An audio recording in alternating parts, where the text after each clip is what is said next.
snowstorm marches north after blanketing southeast. The south got an early taste of winter before other regions this year, but the northeast won't have to wait for too long. The same weather system that dumped snow in the southeast on Friday is marching farther up the east coast, where major cities are forecast to get several inches over the weekend. This is the first significant winter storm for the East Coast, CNN meteorologist Derek Van Dam said Saturday. Once this storm moves off the coast, it will have blanketed a swath of snow stretching roughly 2,000 miles from the deep south to the New England coast. More than 70 million people across the upper south and northeast are under a winter storm warning, watch, or advisory, but those numbers will change as the system moves away from the southeast.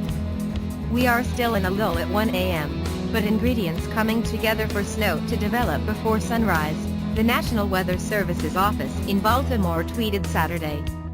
Most of the ACC,